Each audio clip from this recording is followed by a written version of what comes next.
Today I will show you a drama, mystery, thriller film from 2019 titled Swallow. Spoilers ahead. Hunter, a young woman from a working-class family, gets to move to a very fancy upstate New York house when she marries Richie, a man from a rich family who will one day become the CEO of his father's company. This means she gets to stay at home and be a housewife, so she spends her days decorating the rooms, working in the garden, watching TV, playing games on her phone, and making dinner for her husband. While initially she feels lucky to have him and the house his parents bought for them, Hunter soon realizes their married life isn't as great as she expected. Being alone in a house away from the city, she feels rather isolated, and Richie acts very distant towards her, not really caring about her hard work put into food and decorating, and ignoring her while she talks to him in favor of his phone. One day, Hunter finds out she's pregnant, and while the news excites Richie, she doesn't take it well. It can't be a good idea to bring a baby into this marriage when she is constantly feeling emotionally stifled. Like when the couple goes to have dinner with Richie's parents, Catherine and Michael, and her storytelling is interrupted and ignored in order to discuss business, even if it was Richie the one that asked her to share in the first place. It is during this dinner that Hunter first gets the urge to put something in her mouth, so she takes some ice from her glass and chews on it, causing Richie and his parents to bafflingly stare at her. Some days later, while she's getting the baby's room ready, Hunter is startled by Catherine, who let herself in without even calling first. She came to gift Hunter a self-help book that helped her when she gave birth to Richie. When Hunter invites her to have lunch together, however, she turns her down and leaves after telling her she should grow her hair because Richie prefers girls with long hair. Hunter begins reading the book and finds a piece of advice that says you should do something unexpected every day. This leaves her thinking for a while, and after some hesitation, she picks up a marble and swallows it. Such action makes her feel better about herself. Later at night, while in bed with Richie, her gleeful mood calls his attention. When he asks her what has made her so happy, she says she's proud of herself for having done something unexpected, but she can't bring herself to confess the truth, so instead she says she's chosen a different color for the drapes and asks for his approval.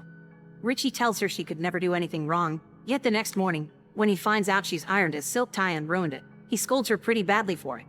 After he leaves for work, Hunter goes to relieve herself and finds that she has expelled the marble, so she puts on some gloves and retrieves it from the toilet. After washing it, she proudly takes it to her room and displays it on her boudoir. A couple of days later, while she's watching a documentary about motherhood and giving birth, Catherine calls her and invites her to come over to her place.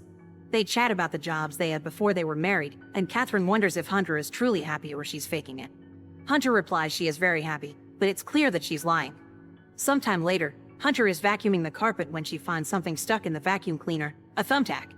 She takes it to the kitchen counter and stares at it for a while before putting it in her mouth, only to spit it seconds later when it hurts her tongue. After checking the injury on the mirror, she returns to the living room, where she stares at the thumbtack again when she feels it calling for her.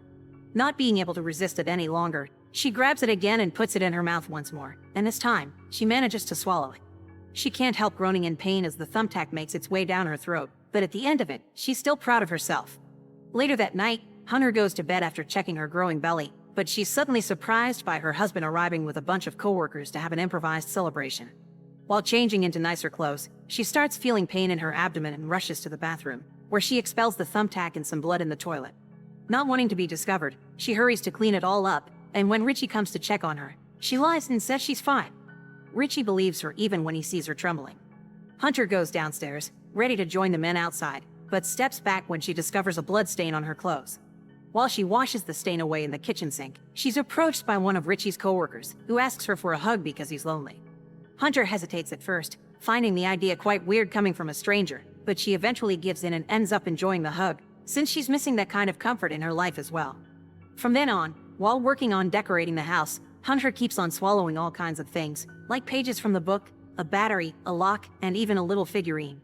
Every time she expels the objects she swallows, she washes them and displays them on her boudoir like little trophies of her accomplishments. When the time comes to get her first sonogram, the technician notices an anomaly in her abdomen, and Hunter is taken to have emergency surgery to get all the items she swallowed removed. The doctors diagnose her with pica, a disorder that causes people to eat inedible objects. When they go back home, Richie yells at her for having hidden this from him while throwing away all her little trophies in the trash, not understanding she didn't know about this before they got married and that she cannot help it. Richie and Michael take Hunter to see a psychiatrist and expect to be there during the therapy session, but the doctor tells them to leave. While Hunter wishes she could simply have the medication, the doctor points out it won't work if they don't discuss the cause for her disorder as well. Hunter is reluctant to talk about her family, claiming she had a normal childhood and her parents loved her very much. She also explains that she swallows things because she likes feeling the texture in her mouth, especially metals, and the pain caused by sharp things apparently doesn't bother her. Catherine visits Hunter later and teaches her some healthy recipes, claiming that her issue is simply a disconnect between her brain and what her stomach wants. She and Michael also bring help in the form of Louie, an immigrant from Syria that will keep an eye on her while Richie is at work.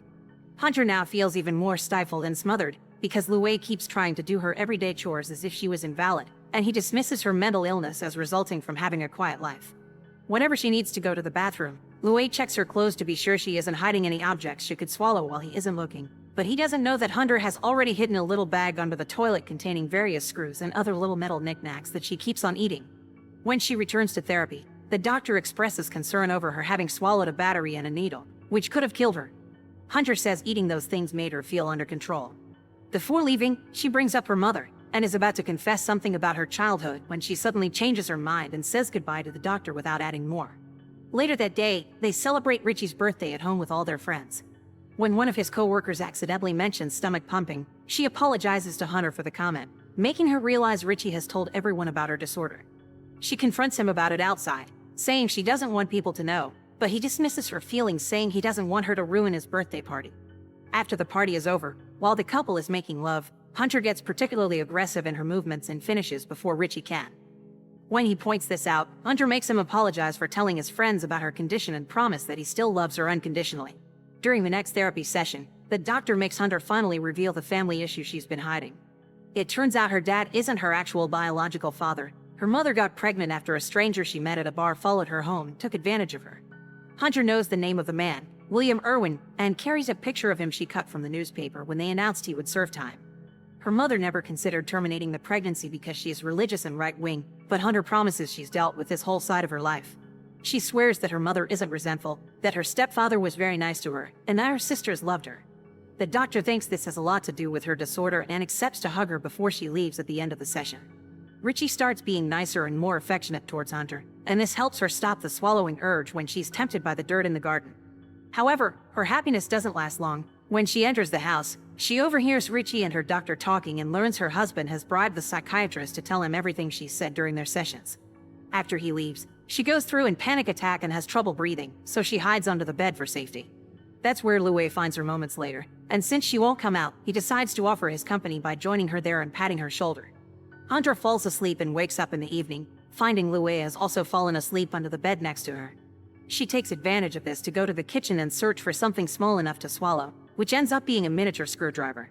When Louie wakes up, he finds Hunter choking on the kitchen floor and immediately calls 911 to take her to the hospital. After undergoing surgery again to remove the screwdriver, Richie and his parents make arrangements to send Hunter to a psychiatric hospital until the baby is born. Hunter doesn't want to go, but she gives in when Michael threatens that Richie will divorce her. After signing the papers, Catherine makes her leave her engagement ring to take good care of it, and she also asks her to leave the phone, but Hunter refuses because she has her games in it. When they are about to leave, she goes back to her room to retrieve her charger and Louie finally takes pity on her, so together they make up a little plan. Hunter escapes the house through the window while Louie goes to the bathroom to open the sink tap and close the door to make it look like she tricked him under the excuse of needing to use the toilet. By the time the family realizes what has happened and begins to search for her, it is too late. Hunter has crossed the woods and made it to the road, where she hitchhikes to a motel. After taking some dirt from the plants outside and hiding it in her pockets, she rents a room and calls Richie to tell her that while she did have feelings for him, she rushed into their marriage and the baby only to make him happy. Richie tries to promise things will change for the better using a very sweet tone, but when Hunter still refuses to go back, he gets pretty aggressive and tells her he'll hunt her down while insulting her, so she just hangs up on him. After destroying her cell phone so it can't be tracked, Hunter watches TV while eating dirt, then goes to sleep. The following morning, she calls her mother to ask permission to visit, clarifying it's an emergency, and her mom says she would love to see her but the house is currently crowded because of her sister and the new baby. Distressed, Hunter hangs up on her too and hitchhikes to the suburbs, where her biological father Irwin lives. Irwin's family is celebrating his birthday, so Hunter sneaks in pretending to be just another guest. After going to the bathroom to throw up all the dirt she ate last night, she finally approaches Irwin and his wife, Lucy, who thinks she's the mother of one of her daughter's friends. Using the excuse of helping them clean, Hunter follows them to the kitchen for more privacy and mentions her mother's name, which greatly shocks Irwin when he hears it. He quickly recovers though, and makes up a story about Hunter's mom being an old school friend of his that he saw recently and invited her to the party. Hunter plays along and adds that she came because her mother couldn't. After Lucy leaves to put their daughter to bed, Erwin asks Hunter if she came to ruin his life, but she only wants an explanation, so he gives her one.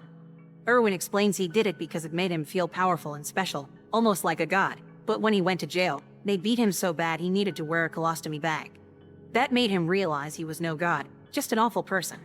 Hunter wonders if he's ashamed of her and if this makes her the same as him, but he assures her that's not the case and it isn't her fault, giving her the closure she needed. Afterward, Hunter visits a clinic to get pills to end the pregnancy. She takes them while having lunch in a mall's food court, so when her body finally reacts and it's time to experience the termination, she does it in a public restroom.